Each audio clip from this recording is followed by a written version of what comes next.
Welcome, everyone. Thank you for joining us. This is Soul to Soul Connections with Jeni Ji, and I'm your host, Jeni Ji Cousins. I would like to welcome my guest. I am extremely honored, extremely blessed to have his presence here, and you're all going to soon find out why.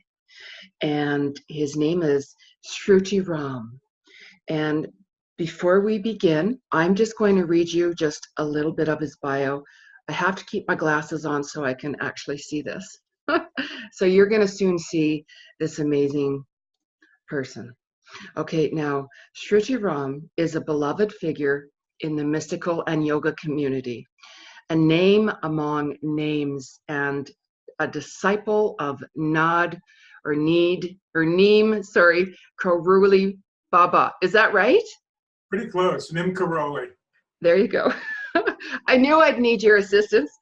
Okay, so during his 40-year close association with Baba Ram Das, who I absolutely adore, Shruti Ram traveled across the United States participating in meditation retreats that attracted thousands of participants. He is a renowned formal meditation master who lectures on many subjects, including demystifying Hinduism, devotional love, meditation practices, the mysteries found in the epic Ramayana story, and how to live in the modern world under the influence of spiritual love. He has appeared as a lecturer, chant leader, or a kirtan leader at the Omega Institute, Bhaktifest, the Mahakal temple in India, and other venues from Florida to New Mexico to India to California. His kirtans have drawn thousands. Shruti Ram's life story is one of astounding transformations. As a city boy with a hungry soul, he felt called by angels, yet kept his feet firmly on the sidewalks.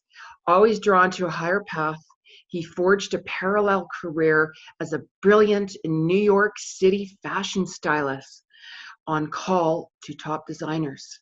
But he was endlessly called to a spiritual purpose, which took him ultimately to a secret temple sanctuary in India. There he experienced a shattering, startling, and complete transformation. George Palmer, flashy New Yorker, became Shruti Ram, the Hindu priest. Shruti Ram quickly ascended as a spiritual leader in New York City, with hundreds of eager devotees flocking in his light, wrapped in the wisdom of his teachers, with a true scholar's ability to channel ancient teachings for modern followers. He grew into a remarkable mystic and teacher, but at his peak, he was called once again to leave his fame behind for the quiet and peace of the Catskill Mountains. He became a driving force in Woodstock's vibrant kirtan scene, known as the father of Woodstock kirtan. This joyful voice for his powerful, generous spirit has taken his music and his enlightening teachings all over the world. Whether as part of Shri Kirtan with Ishwari or performing on his own, his passionate, heart-opening performances are profound experiences for all attending. Shri Kirtan's second CD, Live Your Love, reached number 10 on Billboard World Music Chart. Now, you're one of my amazing teachers. I just love and adore you dearly. And thank you. I am so honored to have you on my show. Thank you so much. Well, thank you for inviting me. I've followed your wonderful work for quite some time now, and I find you always to be inspirational and uplifting. Oh, thank you. Thank you. That's very nice. That's very nice. It's true. Oh, because we go back a long way, actually. Yeah, we do. Yes. So can you actually share with our viewers what exactly is kirtan? Kirtan. Kirtan, sorry. Kirtan is a form of Bhakti yoga. And Bhakti yoga in itself is devotional yoga. But there are many kinds of yoga. There's Hatha yoga, Jnana yoga, many different kinds of yogas. But Bhakti is the devotional aspect. And it's an oral tradition, centuries old. And it really became most popular about 600 years ago when Lord Chaitanya, who was a knowledgeable, very well-educated priest, thought the general population doesn't really have access to all the language and heavy teachings of the Vedas and such. So he took it out into the street with his harmonium and started singing in the streets. And before you knew it, he had thousands of people singing with him because chanting helps you, especially in a group, helps you connect with each other in such a way, connecting to a heart space.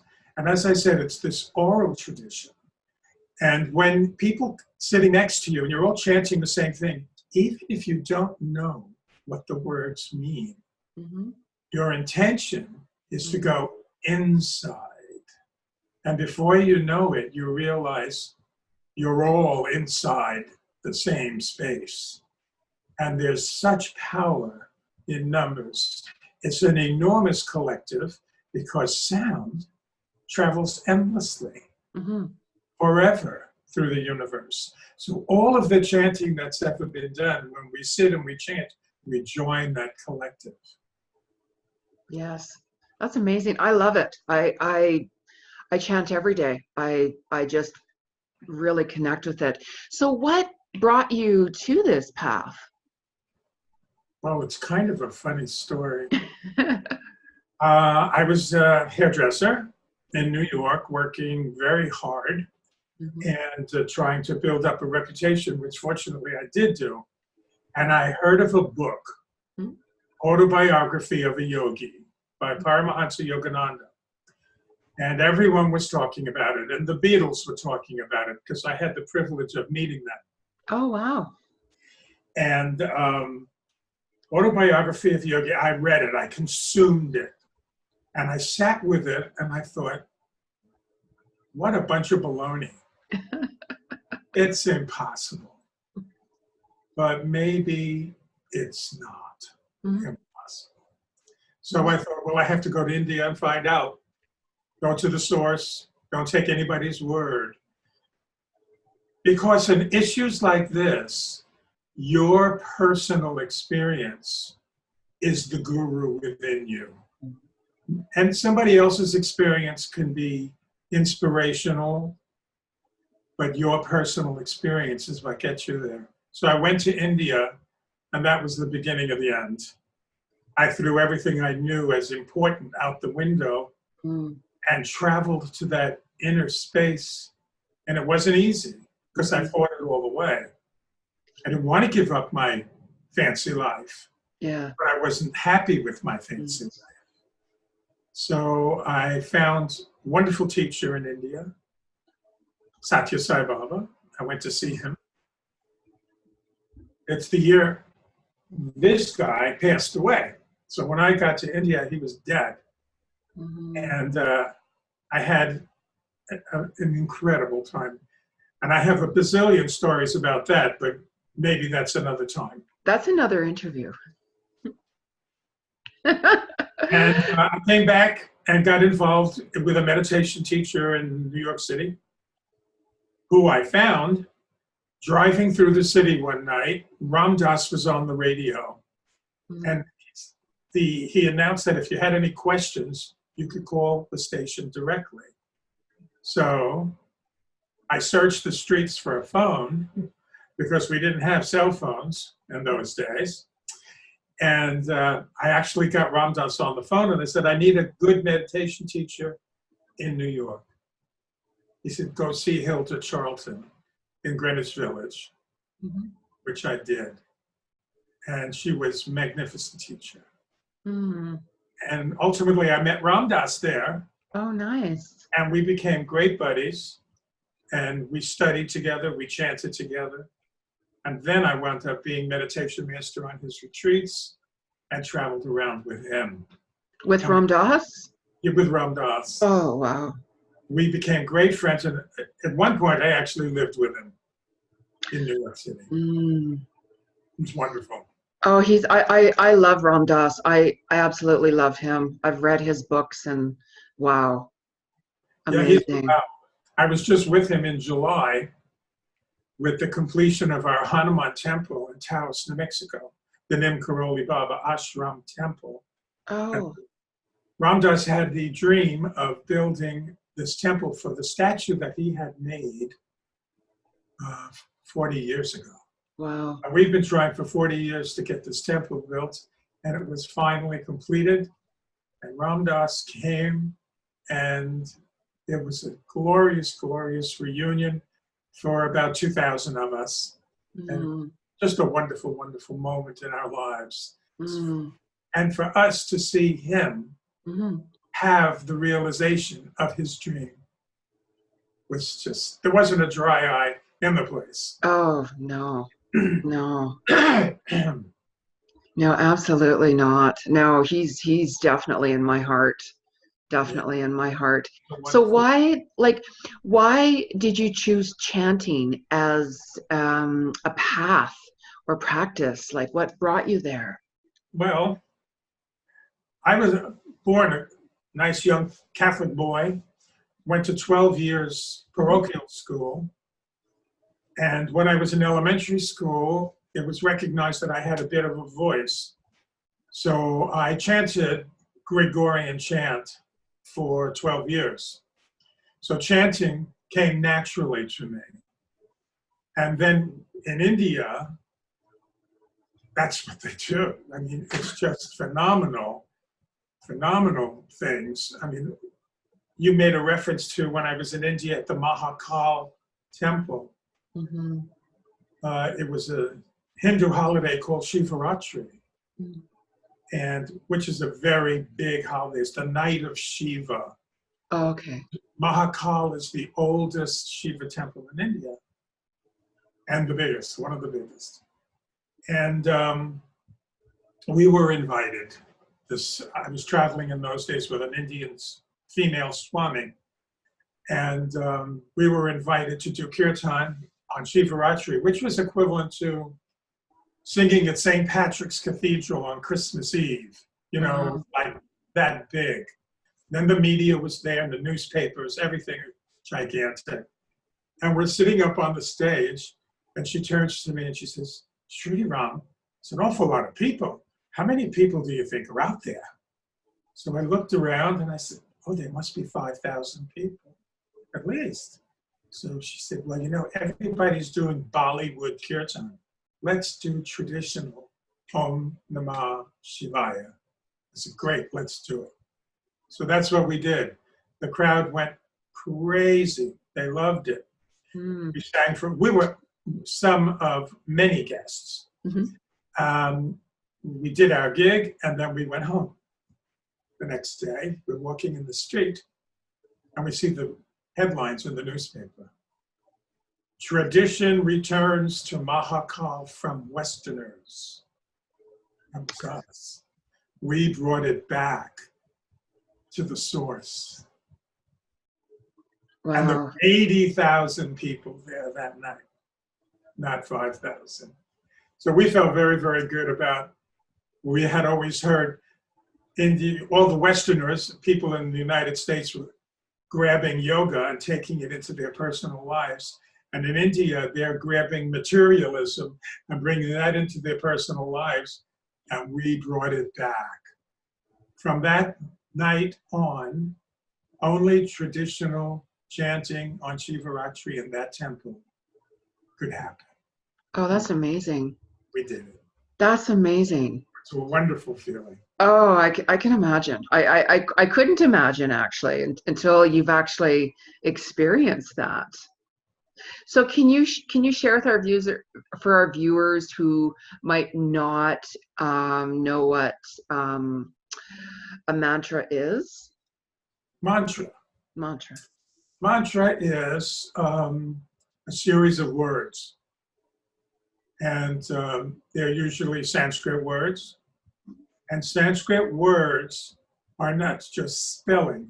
They're individual words joined together, like mantra is two things. Kirtan is two things. Mm-hmm. And we say these words because, again, it's a practice. And we need a practice. I've always believed I needed a practice Mm-hmm. to help me stay on the path Mm-hmm. that I had chosen to self-enlightenment, to self-realization. Mm-hmm. Because the world is constantly bombarding us with all kinds of energies. And if you want to maintain a compassionate and loving spirit, you need a practice, because we all can fall off our path, but a practice, and a daily practice at that, brings you there. And a mantra, very simple thing. Mm-hmm. I was told that Walt Whitman became self-realized by using his own name as a mantra. Mm-hmm. With his japa beads, Walt Whitman, Walt Whitman, Yes. Walt Whitman, Walt Whitman. And he reached self-realization through that method. Yes. So mantras are sounds, they carry vibrations, because those sounds are said to be the sounds of the world being created Mm-hmm. back in ancient history. So you must chant every day then. I sing. I chant the Hanuman Chalisa, which is a very long mantra. It's 40 stanzas. It takes about 11, 12 minutes to do it. And I try to do that. I did it just before I connected with you today. Okay. Because I was watching something else of a political nature. And I really have to change my vibe. Yes. You know, it's interesting. I chant the Hanuman on Mondays. You do? Yeah, I was told that chanting the Hanuman, for me anyways, is better on a Monday for me. You know why we chant the Hanuman Chalisa? No. Hanuman was actually an incarnation of Shiva. And he took the form of a monkey because Ram was coming, Vishnu, Ram, was coming to the earth to save us one more time. And he wanted to aid him in his enormous challenge coming to the earth. So he took the form of a monkey because it was less than you. And his only purpose was to help, to serve. Hanuman is the incarnation of selfless service. And that's all he wanted to do was serve. So we chant to Hanuman because he has no ego. Yeah. So we chant to Hanuman, and the Chalisa tells him some of the wonderful miracles that he's performed, so he'll remember. And we build him up, and we remind him, and then we ask him for a favor. Well, thank you. Yes. No, I mean I didn't know the whole story behind that, so thank you. That makes perfect sense. So what is Bhakti Yoga? The chanting and devotion. Devotion. And it's a devotional path, and it's a practice, again, that helps us go into the heart space. Because the heart space is the origin of all noble thoughts and consequently noble deeds. So bhakti is to get us on track into our heart space so that we can tap the divinity, that aspect of divinity that resides in each and every one of us. So that's why we do bhakti. We praise the Lord, but we're praising the Lord within us. Mm-hmm. It doesn't matter who you call Lord, as long as it's a compassionate, a loving entity that you're trying to get in touch with.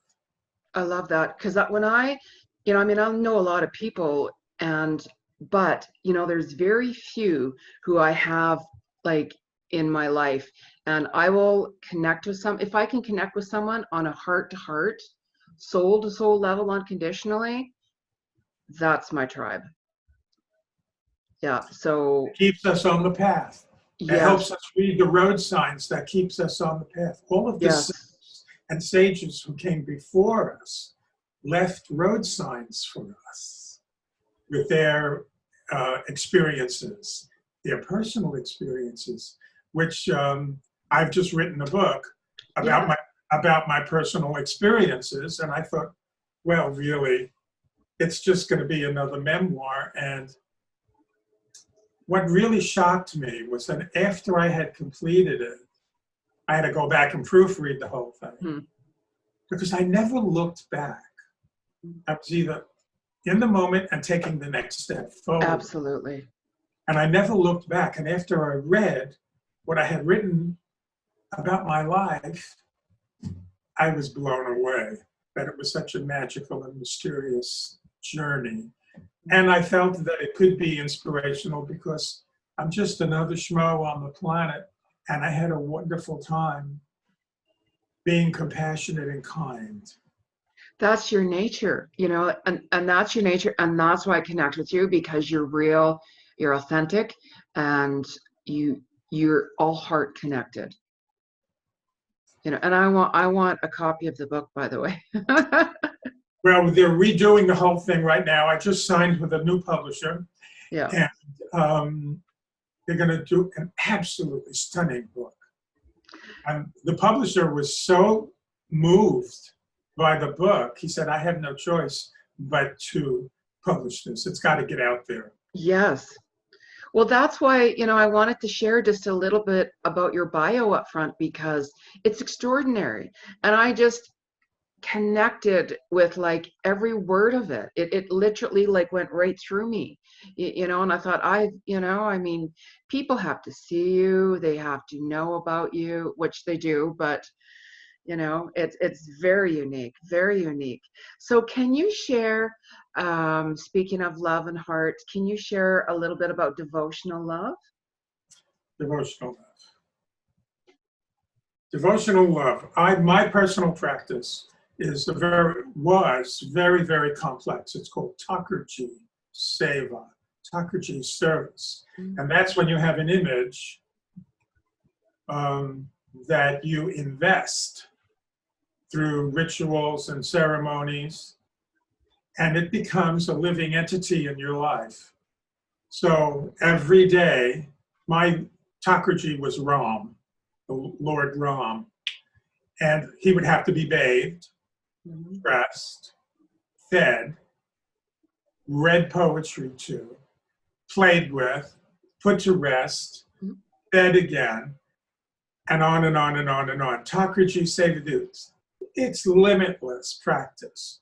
And I did it because, well, first of all, I had the time and the interest to do it. And it took most of the day for several years.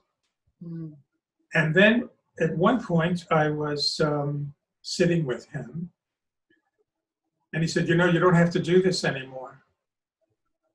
I said, what? And we had conversations. Yeah. What do you mean? What? And he said, you don't have to do this anymore. I live inside of you. Yeah. So it's not necessary. Take care of you. Take care of yourself, and you will be honoring me.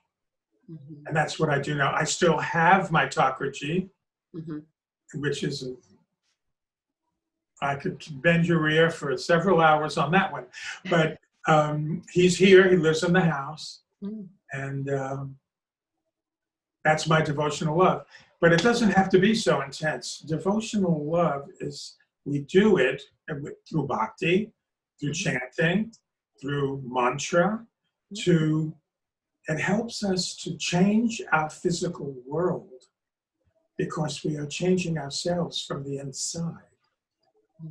So we respond to other people and situations differently than we would if we were not involved in the practice.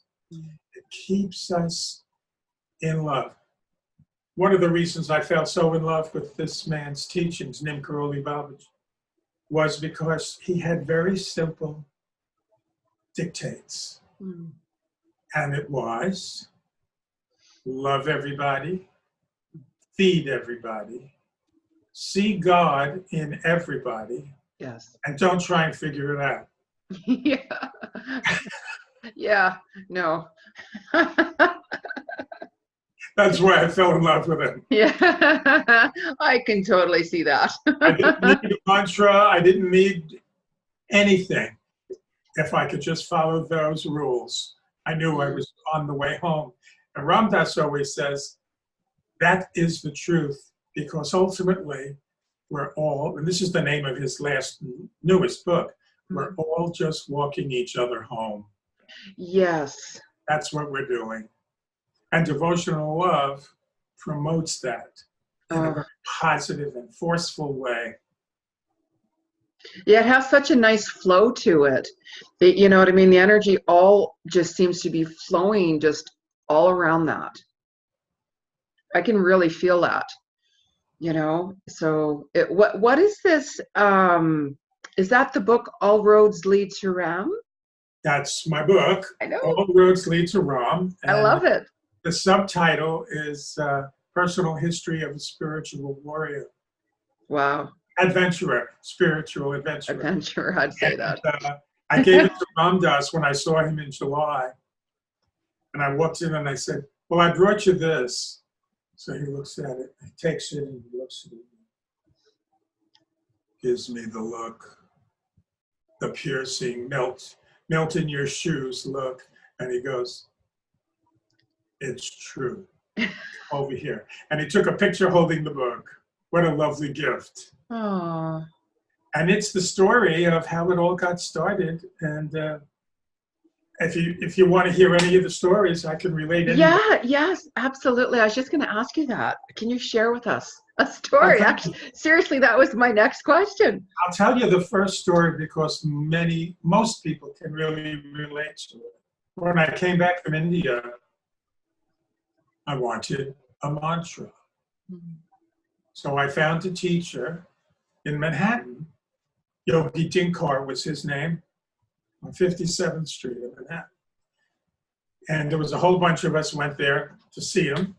And we're all sitting there on the chairs, and he would come to his desk and he would interview you.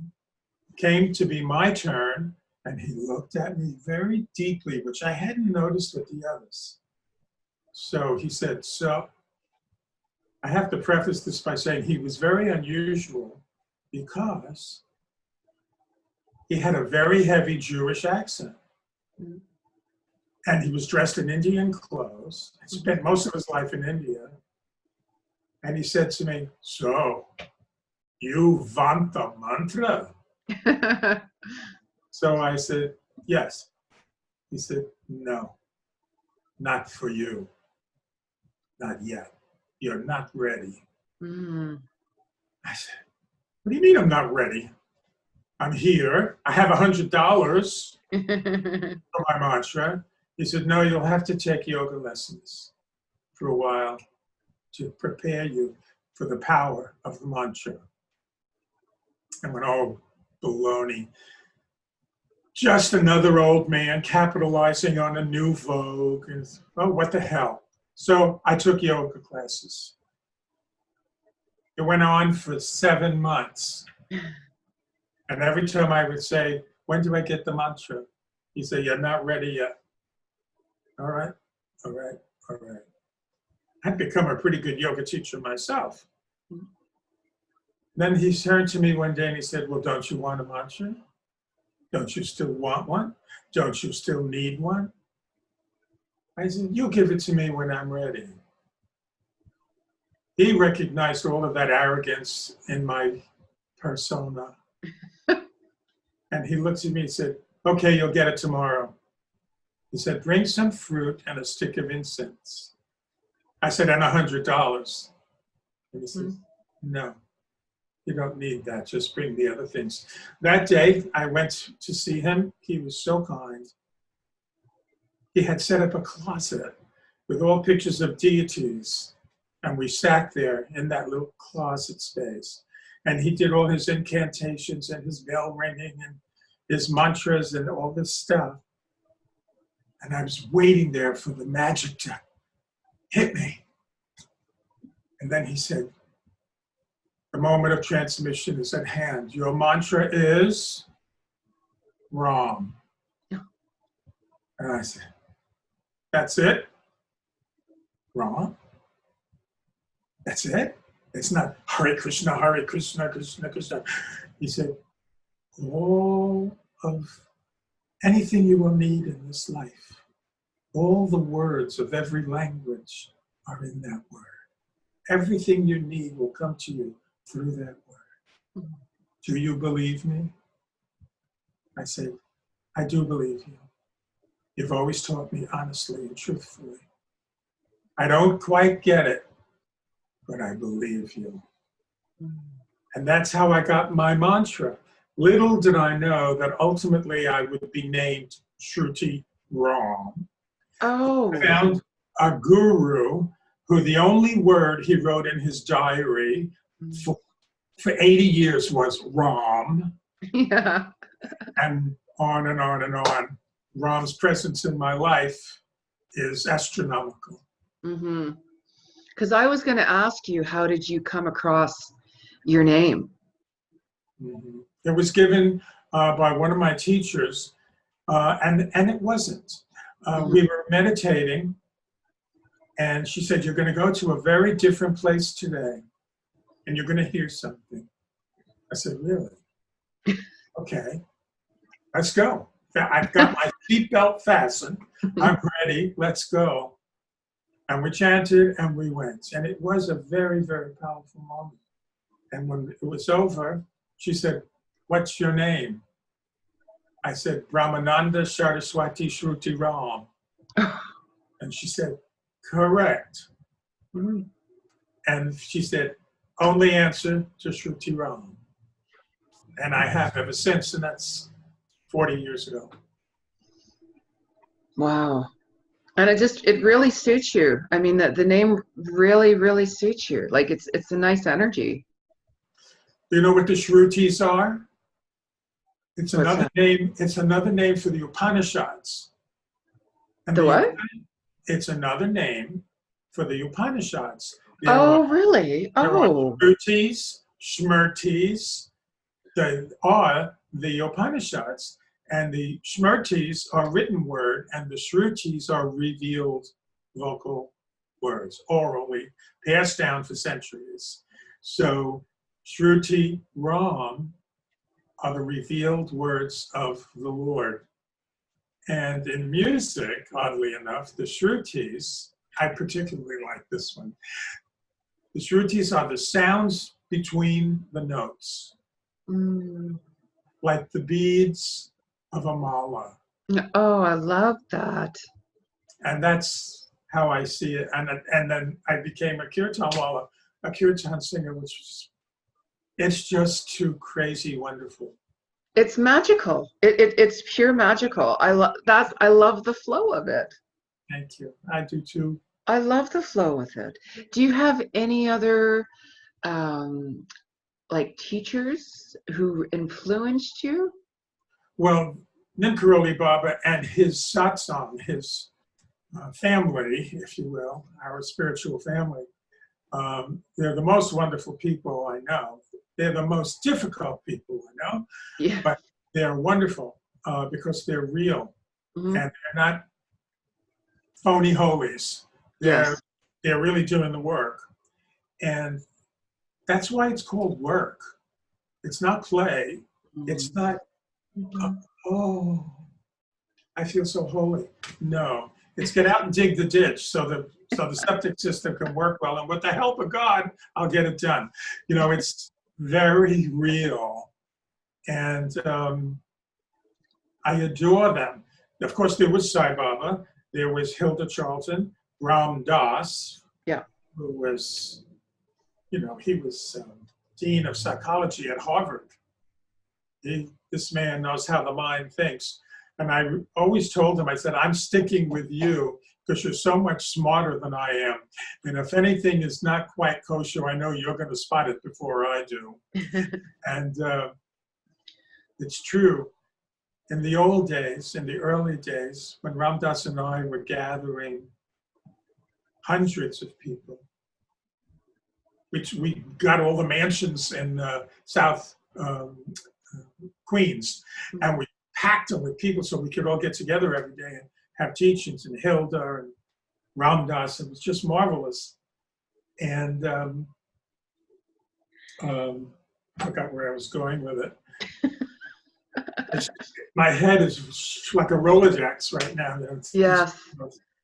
But Ram Dass, oh yes, Ram Dass decided that he was becoming too important in the scene, and he left. He moved to California. He said, okay, Shruti Ram, it's up to you to hold it together. Well, I did. I did it very well. It was involved with enormous practices and disciplines, and it opened up my third eye. So I could hear everybody's thoughts, which ultimately meant that nobody could lie to me because I knew what they were thinking. And it was, I could really serve. But then I started seeing my picture on people's altars. And I said, well, that's evidence that I'm doing a really good job, but it's not doing me any good. I don't want to be a guru. That's not why I got into this game. I don't want to be a guru. I have one. I don't want to be one. So I just did. And Ram Dass said to me when I called him, I said, well, I closed the whole thing down and I moved to Florida. Nobody knows where I am. And he said, congratulations. You could have lived on that throne for the next 3 incarnations. I'm proud of you. And I took that as a great blessing. And his approval on anything I did was always of major importance to me. Absolutely. So why do you feel, and I mean, I know why you do, but I want the viewers to hear it. So why do you feel that doing this on a daily basis, especially in the world today, how it could really help people make a difference? Well, like I expressed a bit earlier, it's very easy to be influenced by the energy all around us. And the world today is pretty rough. It's pretty brutal and a lot of negativity and unhealthy vibrations. So having a practice, again, brings you back into your heart place where you think well of yourself. And you want to serve, you want to help, you want to be there for other people. And compassion is a glorious tool. But I learned early on, I was studying here in Woodstock up at the Buddhist temple. And I heard a lecture once about compassion. And the Buddhists have something called idiot compassion. And I said, idiot compassion, what's that? And the example that my teacher told me, you're walking down the street on a cold winter's day, and you see a man sitting there with no coat, no gloves, no hat. It's freezing. So you take off your coat and you give it to him. And you give him your hat and your gloves and your shoes. And you feel so good with what you've done. And you're freezing. You're going to get sick and die. So the whole thing with compassion is, yes, it's a wonderful thing. It's a wonderful formula. But don't leave yourself out of the formula. Yes. Because if you're not taking care of your vehicle, it's useless to help anybody else. Yes. Absolutely. I agree with that. And love is the answer. It really is. It really, Yes, really is the answer. It's the answer to all of our problems. it is. It is. If you could change one thing, I mean, there's of course many, but if you could change one thing in this world, what would it be? If somebody came to you and said, I'll give you one wish to change something in this world, what would it be? I would eliminate hunger. Hmm. Maharaji always said, don't talk to a hungry man about God. Buy him a sandwich. Mm. That's Yes, what he needs. yes, absolutely. Because he'd feel it right away with it. Definitely. So what, like with your book, do you know when roughly that's going to be coming Oh, it's out? going to be another 6 months because of all the art and Yep. redesigning and whatever they do. You know how they do it. Yes. What drew you into start like to writing it? Like, did you hear I have to write this book, or what was that moment when?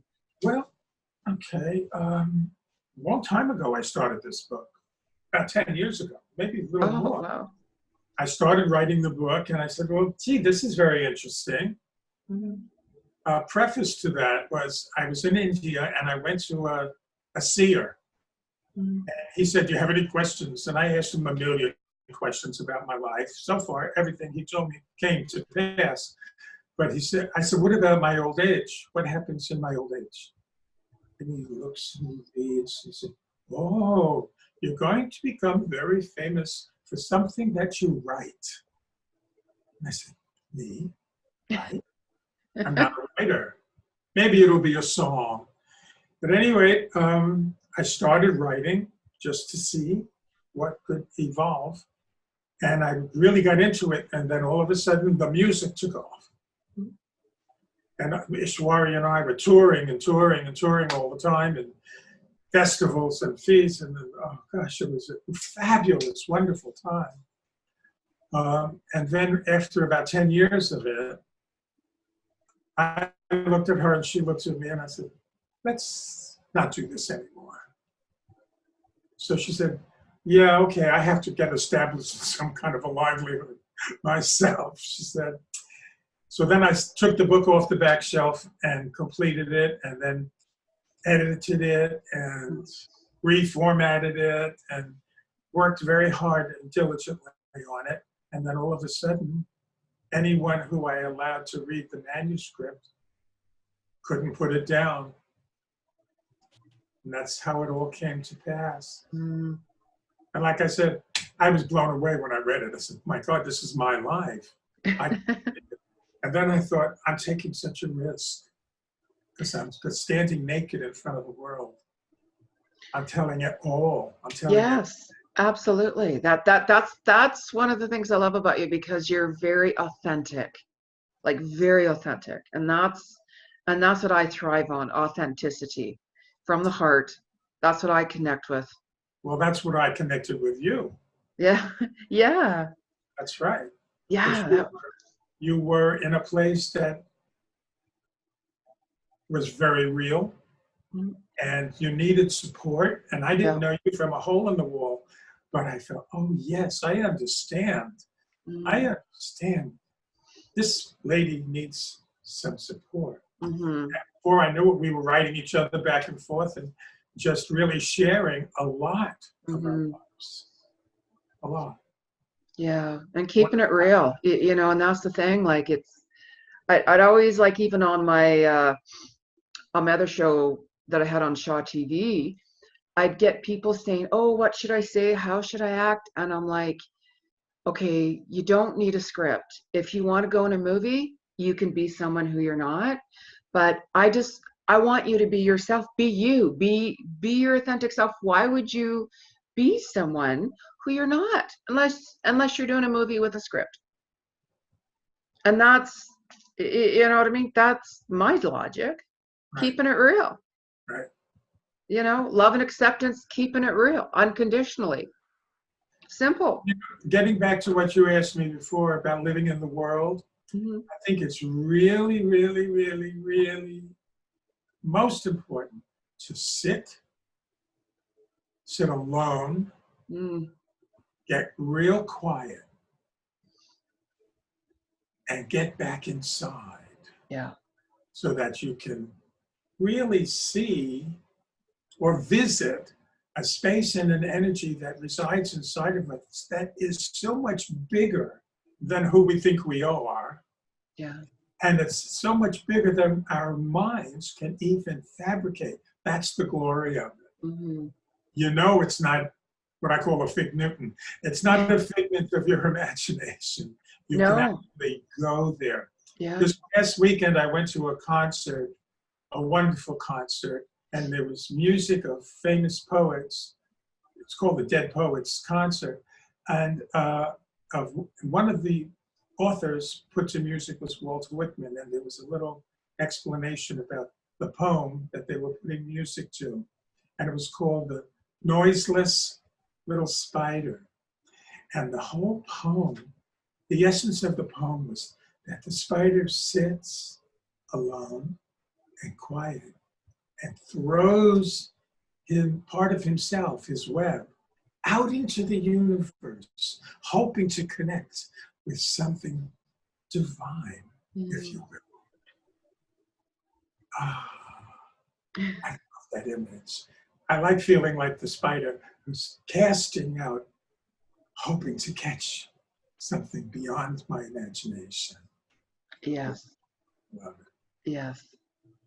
Because I have monthly meditation groups here, and one of the things I tell everybody before is to be open with what soul is trying to show you, rather than living in the illusion of, you know, wanting something that's not real. You know what I mean? So it's like if somebody says, oh yeah, I found my so-called soulmate or whatever, and then I'm like, okay, you know, meditate on that and see if that's the real, or is that something that you're just wanting, but you're not looking at the reality. So to silence the mind, hear your soul speak, to see truth, but to be open to that truth rather than running from that truth and fighting with soul. Well, meditation, mantra, practice, kirtan, it's a method that promotes surrender. Yes, completely. You're surrendering to the Completely. nobility and divinity that resides within. It's the only reason to even go on. Yes. You know, I surrender everything, like completely everything, regardless what it is. You know, even at certain times, you know what I mean? Like that fetal position, you're like, oh dear God, right? You know, where you think that's it, like I'm done for whatever reason, you know? And then I'm like, I'm completely and utterly surrendering. I remember, just giving an example, I had literally 23 cents in my bank account. And I'm like, oh my God, like, now what? And that was quite recent, you know? And I'm like, I'm just surrendering it. I'm following my heart's purpose and keeping it real wherever that might lead me. And I kept hearing for a long time, you know, my passion has been interviewing and connecting with people worldwide to get that energy out there. You know, like people such as yourself, you know, amazing what you've done, you know, and how you've really healed people. Like, I seriously call you a true healer.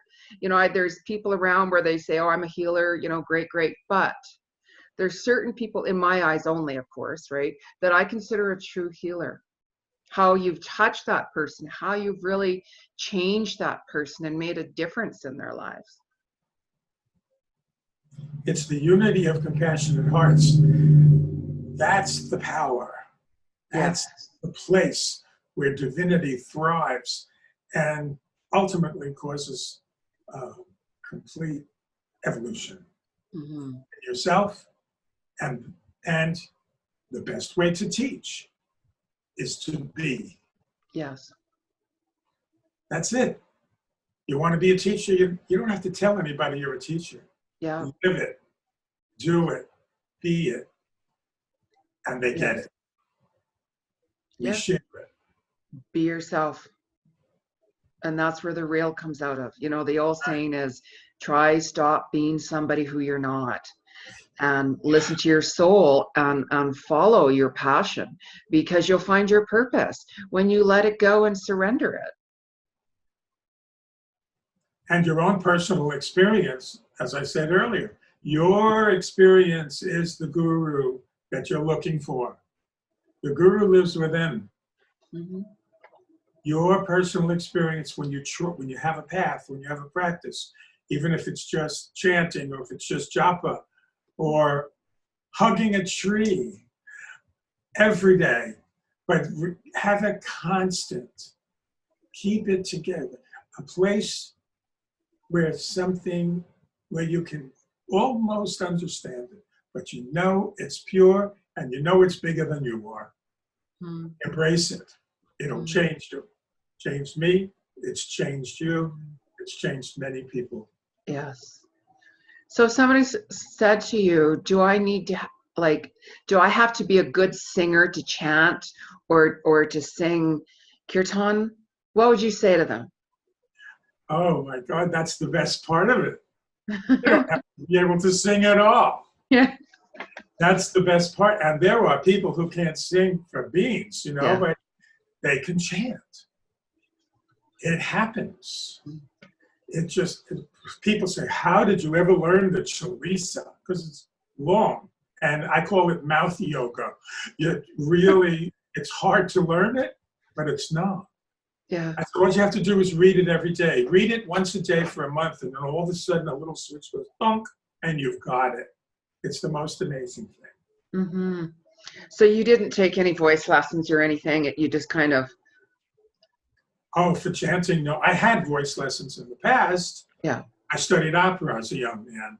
Oh, really? I didn't know that. And I chanted Gregorian chant for 12 years. Mm-hmm. And I was part of a doo-wop group for a while. If you could chant or sing with one person, living or not living, who would that be and why? There he is. Yeah.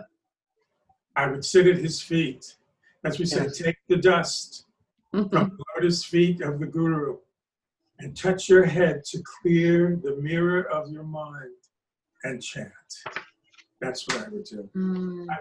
I would love, adore to be able to do that. Mm-hmm. Well, I feel I do it every day anyway. His presence is so predominant in my life. There's no thinking he's not there. Mm-hmm. I'll tell you one quick story. I was in India, and I was walking through the ashram, and all of the elder gentlemen were all in one room, and they're rattling away, all the elders, and they're rattling away in Hindi. And I stood at the door, and they saw me, and they invited me in. So I sat down with them, and they immediately shifted to English so that I could be part of it. And I listened to them discussing this and that about ashram business, and this one had a problem, and that one had a problem. So I raised my hand, and they said, yes, can we help you, Shruti Ram? I said, yes, I have a problem. And he said, well, yes, what's that? I said, well, I love Maharaji. I sing to him every day. I cook for him every day. I offer him food, and then I eat what he leaves behind. I do devotional practice whenever I can with him. I said, but sometimes I get lonely. I'm not sure how to handle that loneliness. And my teacher, Guru Dutt Sharma, happened to be there, and he stood up and he picked up his hand and he went, you. And I went, oh. You don't really believe that Maharaji is with you all the time. If you did, you could never be lonely. And he was right. And you know what? I never felt lonely again. Wow. Are you going back to India at all? Well, all of my teachers are gone.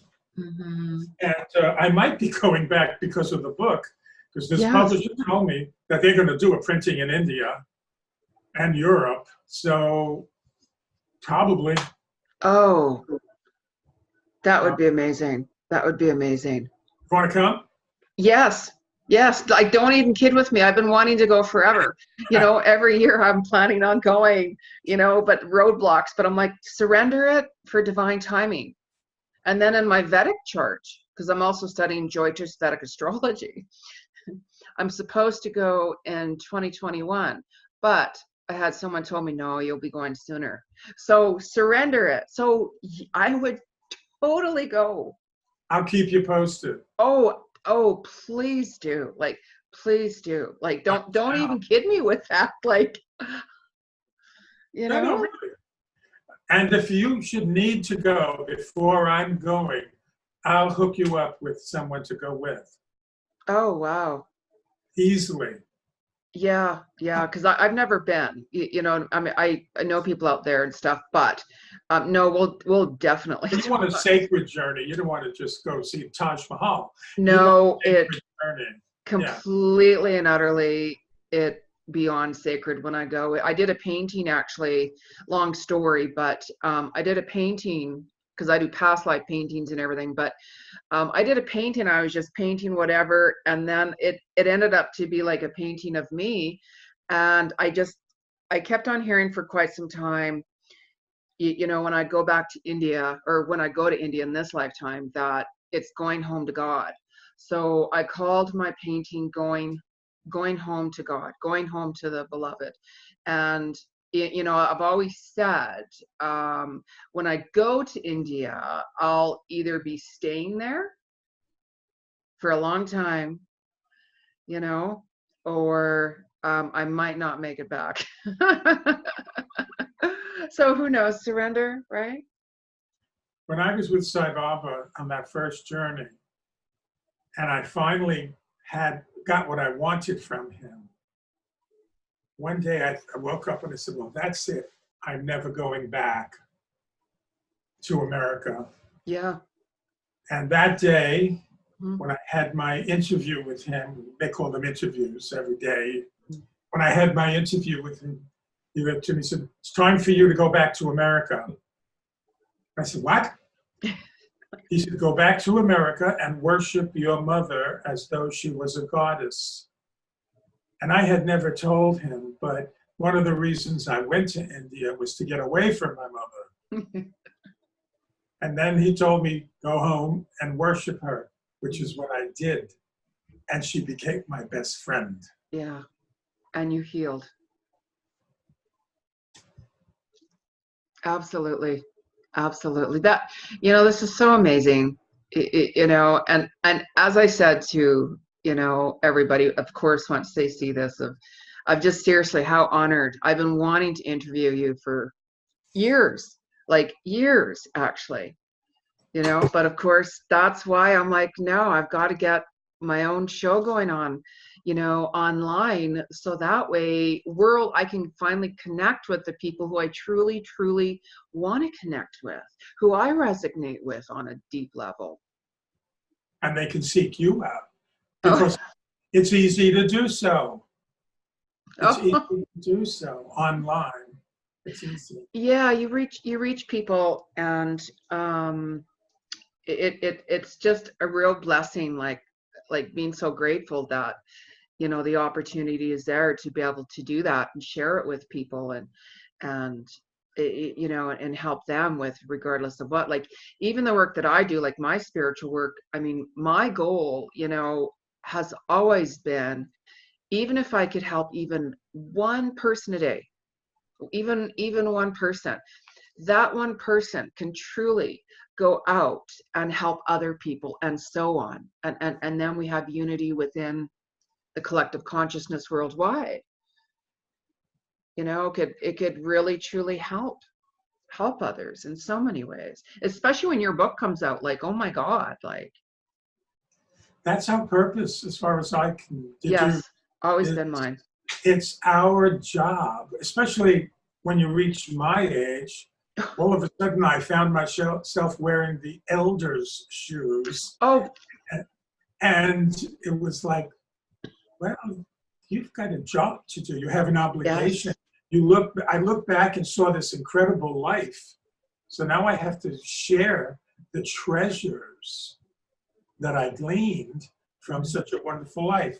There's another little story in the book. One of my teachers, this Guru Dutt Sharma, was coming to America. He was in the Taos ashram, and I invited him to the place I was staying for lunch. And when he was there, I said, Guru Dutt, would you come into my room and see my seva, my Thakurji seva, my ramen, all the accoutrements and all the stuff that you drag along wherever you go, you never leave them alone. Yeah. So he comes in and I'm going, oh boy, he's so orthodox. Oh boy, taking a risk here. And he looks at it and he said, where does he sleep? And I said, here's his bed and this is where he sleeps. And he looked at it and then he put his head and bowed and said, very good, Shruti. Very good. He said, do you have any questions? I said, I do. What is it? I said, I know I do this very well. I know it. And I have ego about doing it so well. What shall I do? Wonderful. So he looks at me and says, you should be proud. You're a devotee and you do it properly. He says, take your ego and hold it in your hand and see it as a precious gem. He said, then move it over and put it in the jewel box. Oh, amazing. The lid and never show the jewel to anyone. Oh, I love that. I love that. That's amazing. I just love that. Like, wow. So he took a negative and he made it a positive. Oh, absolutely. But just how he worded that, you know what I mean? And how you said it. I felt it. I totally felt that. It's amazing. I'm very sensitive to energy, so it's interesting. Yes. Now I was going to bless everybody again by having you sing off. Oh, that would be lovely. Sing off before we end our show. And before we do that, would you, is there anything else that you would love to share with us, that you would like to share with us? One thing. Yes. I love you all. Oh, don't make me cry. Don't want the mascara to run. I love you all. Oh. Because I feel the love. Yes. Yeah. And thank you. Oh, I'm honored. I'm very honored. Very, very grateful for your presence. Me too. And now you've put India in my mind, so. Hey, if you want to go and I'm not going, I shall arrange that for you. It's a nice small little group and everything will be taken care of. Oh. Everything. Not to worry. You got me. I'm doing a vision board, so I'm revising mine this weekend. So. Okay. That's been on it. So now what? Yes. Sorry. Go on. I'm sorry. Oh no, I interrupted you. So no, good. It's good. Oh no, I'm tweaking my vision board tonight. So good. Absolutely. So what are you going to sing? I'm going to sing a chant that I wrote with Chaitanya Jyoti Ma on the banks of the Ganges in Rishikesh, right after I had an experience, what I call unity. It's in my book, unity, where I felt and became totally one with everything that exists. And when that was done, we sat and we wrote this chant. Unity of consciousness. Wow. And again, I want to send my deepest love and much gratitude for, you taking your time, because I know you're busy, to do this. It's been wonderful. A joy. Wonderful. And just before, now, if somebody wanted to find out more about you, let's say, what is the best way? Do you have like a website or what? Website is being reconstructed. Okay. Facebook, Shruti Ram. They can PM me and then we'll exchange email addresses, whatever. Okay. So you heard it, viewers. And thank you. And I just want everyone to sit back and relax. Take a deep breath in, deep breath out as we end the show with Shruti Ram.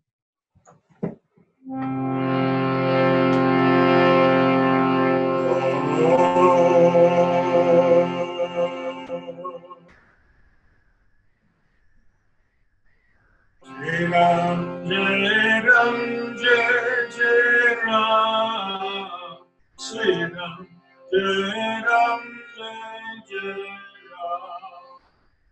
Jai Ram, Jai Ram, Jai Jai Ram. Jai Ram, Jai Ram, Jai Jai Ram.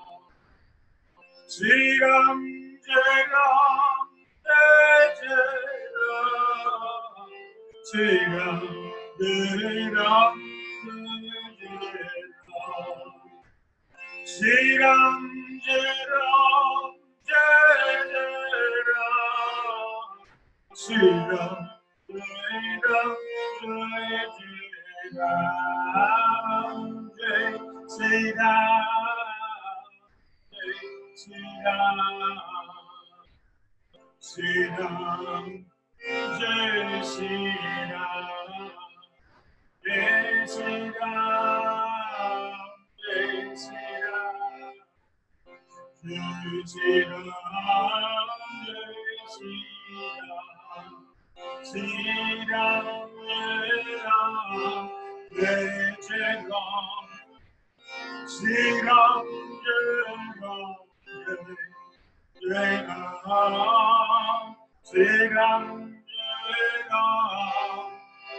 Jai Ram, Shri Ram, Jai Ram, Jai Ram, Sita Ram, Sita Ram, Sita Ram, Sita Ram, Sita Ram, Sita Ram, Sita Ram, Sita Ram, Sita Ram, Sita Ram, Sita Ram, Sita Ram, Jai Sita Ram, Sita Ram, Jai Sita Ram, Sita Ram, Jai Sita Ram, Jai Sita Ram, Jai Sita Ram, Sita Ram, Sita Ram, Sita Ram, Sita Ram, Sita Ram, Sita Ram, Sita Ram, Sita Ram, Sita Ram, Sita Ram, Sita Ram, Sita Ram, Sita Ram, Shri Ram, Jai Ram, Jai Jai Ram, Shri Ram, Jai Ram, Jai Jai Ram, Shri Ram, Jai Ram, Jai Jai Ram, Shri Ram, Jai Ram, Jai Jai Ram.